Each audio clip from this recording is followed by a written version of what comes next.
প্রধান উপদেষ্টা,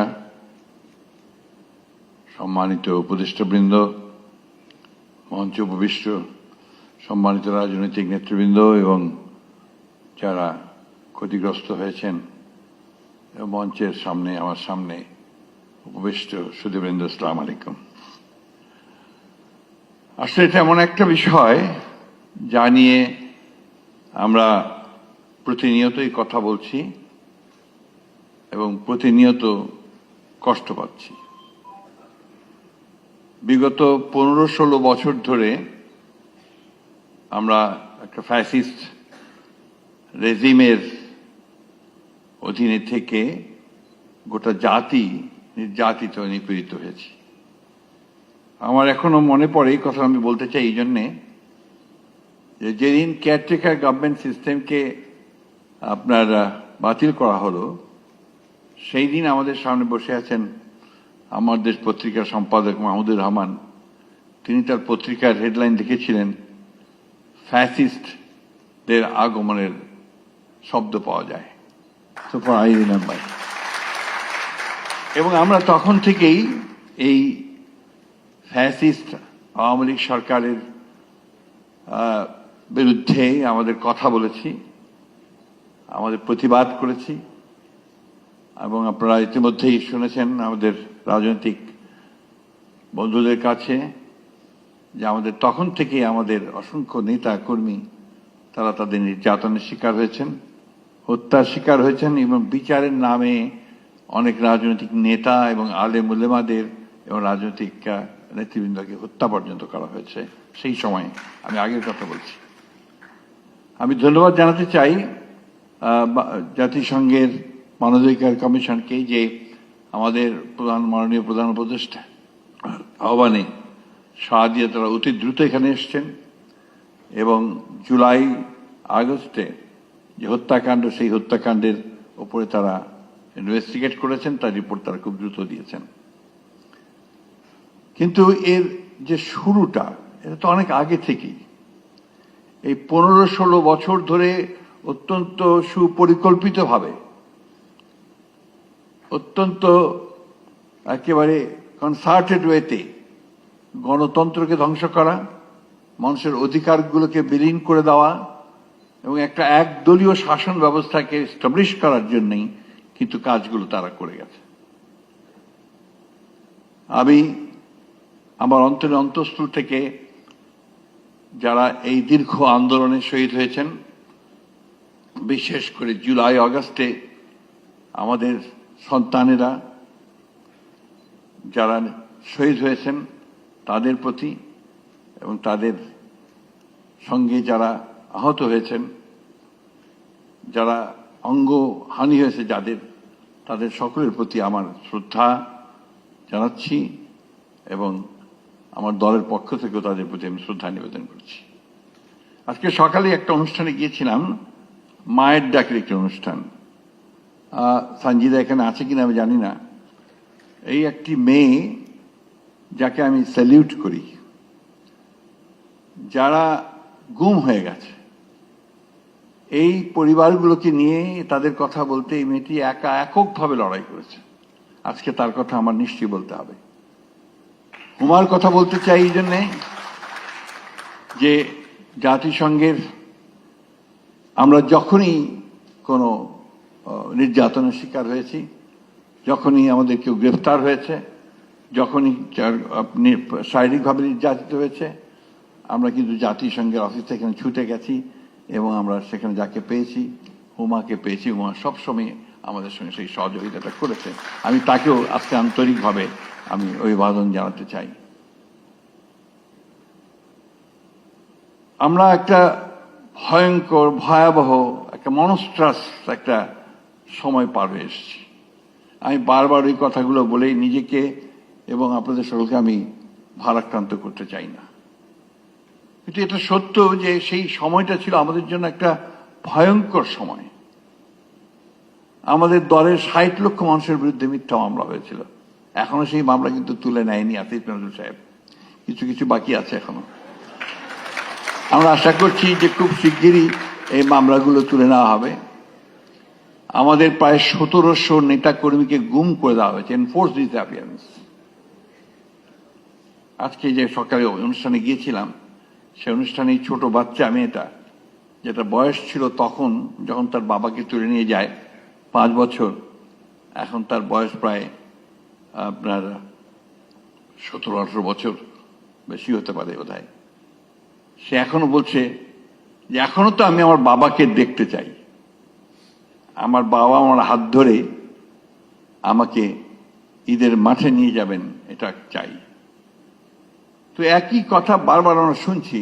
ওই জন্যই আজকে আমাদের সম্মানিত প্রধান উপদেষ্টা এখানে আছেন, আমি তাকে ধন্যবাদ দিতে চাই, তার ক্যাবিনেটকে ধন্যবাদ দিতে চাই। অনেকেই আমরা বিভিন্নভাবে কথা বলি, কিন্তু আসলে একটা বছর খুব বড় সময় না। এই একটা বছর সময়ের মধ্যে কিন্তু তারা অনেকগুলো কাজ করেছেন, এটা অস্বীকার করবার কোনো উপায় নেই। এবং যে কাজগুলো তারা সবচেয়ে বড় যে কাজটা তারা এগিয়ে নিয়ে চলেছেন, সেটা হচ্ছে যে সংস্কারের কাজটা। আমরা 2016 সালে আমাদের নেত্রী দেশনেত্রী বেগম খালেদা জিয়া উপলব্ধি করেছিলেন যে রাষ্ট্র কাঠামোটার পরিবর্তন করা দরকার।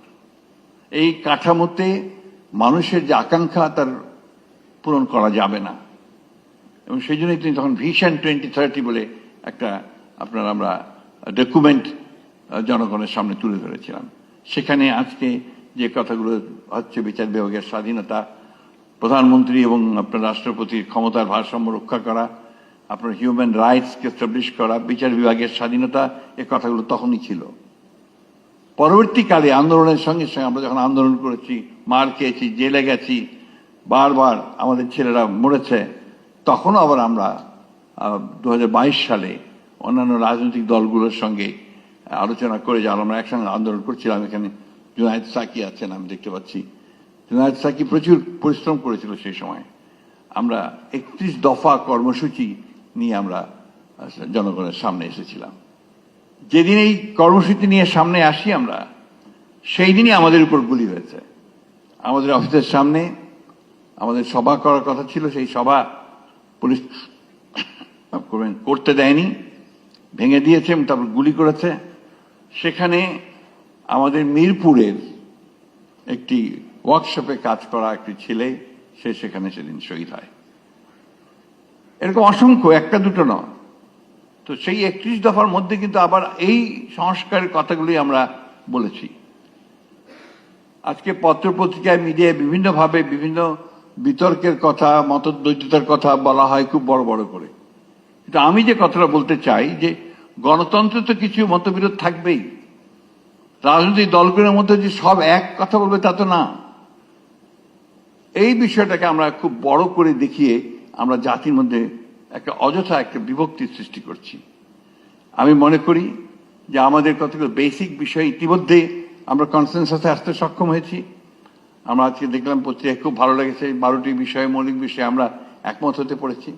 বাকি যে বিষয়গুলো আছে সেই বিষয়গুলো নিশ্চয়ই আমরা যারা নির্বাচন করে একটা গণতান্ত্রিক ব্যবস্থায় যাব, অথবা যারা আমরা সরকারে যেতে পারি, তাদের দায়িত্ব হবে, কমিটমেন্ট হবে, তাদেরকে একটা অঙ্গীকারবদ্ধ হবেন তারা, যে তারা বাকি কাজগুলো সমাধান করবেন। আমরাও চাই যে অতি দ্রুত এই হত্যার বিচার হোক। আমরাও চাই যে সংস্কারগুলো যেগুলো খুব জরুরি দরকার সেগুলো অতি দ্রুত হোক। কিন্তু একটা জিনিস আমাদের সকলে বোধহয় মনে রাখা প্রয়োজন, জনগণের প্রতিনিধিত্ব সম্পন্ন সরকার, এটা বোধহয় খুব জরুরি দরকার। কারণ ম্যান্ডেট নিয়ে কাজ করা আর ম্যান্ডেট ছাড়া কাজ করার মধ্যে অবশ্যই কিছু পার্থক্য আছে। আমরা আশা করি যে আমাদের সম্মানিত প্রধান উপদেষ্টা মহোদয়ের যে ইতিমধ্যেই জনগণের সামনে যে কমিটমেন্ট করেছেন, সেই কমিটমেন্ট অনুযায়ী দেশে একটি অবাধ, সুষ্ঠু, সকলের কাছে গ্রহণযোগ্য একটা নির্বাচন হবে, এবং সেই নির্বাচনের মধ্য দিয়ে জনগণের প্রতিনিধিত্বশীল একটি সরকার প্রতিষ্ঠিত হবে, পার্লামেন্ট প্রতিষ্ঠিত হবে। এর চেয়েও বড় একটি প্রশ্ন আছে। সেই প্রশ্নটি কি? সেই প্রশ্ন হচ্ছে যে আমাদেরকে প্রতিষ্ঠানগুলো তৈরি করতে হবে, নির্মাণ করতে হবে। আমাদের যে এত বেশি সমস্যা, এই সমস্যাগুলোর মূলে কিন্তু রয়েছে যে আমাদের সমস্ত প্রতিষ্ঠানগুলোকে এই আওয়ামী লীগ ফ্যাসিস্টরা ভেঙে দিয়ে গেছে। সেটাকে আপনার নির্মাণ করতে হবে, পুনরায় নির্মাণ করতে হবে। কাজটা খুব সহজ নয়, সময় লাগবে, কঠিন হবে, ধৈর্য ধরতে হবে। আমাদের এই জায়গায় আরেকটা সমস্যা আমরা নিজেরা তৈরি করেছি সম্ভবত, যে সহনশীলতার অনেক অভাব আমাদের মধ্যে আছে। এই জায়গাটাকে আমাদেরকে বেরিয়ে আসতে হবে, কিছুটা সহনশীল হতে হবে, ধৈর্য ধরতে হবে। নিশ্চয়ই আমরা এত কিছু পেরেছি, এটা পারবো না কেন? আমরা 1952 সালে তো ভাষা আন্দোলন করে ভাষা প্রতিষ্ঠা করেছি। আমরা তো 69 সালে একটা বড় ছাত্র জনতার অভ্যুত্থানের মধ্য দিয়ে সেদিনকার সেই শাসককে সরাতে পেরেছিলাম। আমরা তো একটা যুদ্ধ করেছি 1971 সালে, এক পাকিস্তান সেনাবাহিনীর বিরুদ্ধে যুদ্ধ করে, লড়াই করে, অনেক রক্ত দিয়ে কিন্তু আমরা একটা স্বাধীন দেশ পেয়েছি। তো সেই জায়গায় আজকে কেন আমরা পারবো না এতগুলো রক্তপাত, এত ত্যাগ স্বীকারের পরে সকলকে নিয়ে সমবেত প্রচেষ্টায় আমরা একটা গণতান্ত্রিক একটা বাংলাদেশ নির্মাণ করতে? আমি এই কথার উপর খুব জোর দিতে চাই, গণতান্ত্রিক বাংলাদেশ কথার উপরে। কারণ আমি বিশ্বাস করি যে একটা গণতন্ত্র, একটা ব্যবস্থা আমাদের সমস্ত সমস্যাগুলোর ধীরে ধীরে সমাধান করে। একই দিনে পারবে বৈপ্লবিক কোনো ঘটনা ঘটবে এটা সম্ভব নয়, কিন্তু গণতান্ত্রিক ব্যবস্থার মধ্য দিয়ে সেই পরিবর্তনটা নিশ্চয়ই আসবে বলে আমি বিশ্বাস করি। আমি ব্যক্তিগত জীবনে খুবই আশাবাদী মানুষ। আমাদের সময় প্রায় শেষ হয়ে এসছে, বয়স হয়ে গেছে। এখন যে তরুণ যারা আছেন, এখানে আছেন, অন্যান্য এখানে আছেন, আমি আশা করব যে তারা আমাদের জন্য ভবিষ্যতে এমন একটা বাংলাদেশ গড়ে তুলতে সহযোগিতা করবেন যে বাংলাদেশের সত্যিকার অর্থেই মানুষের অধিকার প্রতিষ্ঠিত হবে, মানুষ তার অধিকার নিয়ে একটা কল্যাণমূলক রাষ্ট্র নির্মাণ করতে পারবে, এবং আমাদের এই শিশুদেরকে আর এইভাবে প্রাণ দিতে হবে না। আমি ধন্যবাদ জানাতে চাই জাতিসংঘকে, তাদের মানবাধিকার কমিশনকে, যে তারা একটা অত্যন্ত চমৎকার একটা ডকুমেন্ট আমাদের সামনে তুলে দিয়েছেন। কিন্তু ডক্টর শফিক খুব ভালোভাবেই বলেছেন যে এটা আসলে খুব যথেষ্ট নয়, এটা অনেক ব্যাপক। এই অত্যাচার, নির্যাতন, নিপীড়নের যে চেহারা বাংলাদেশের মানুষ দেখেছে, এটা অনেক বেশি ব্যাপক। তাই সবাইকে নিয়ে আমরা আসুন, আমরা সত্যিকার ইতিহাস তৈরি করি, সত্যিকারের পথ তৈরি করি, এবং আমাদের জাতিকে যেন আমরা সত্যিকার অর্থেই আমরা সেই জায়গায় নিয়ে যেতে চাই যার জন্য আমাদের এই ছেলেরা প্রাণ দিয়েছে। ধন্যবাদ সকলকে। আসসালামু আলাইকুম।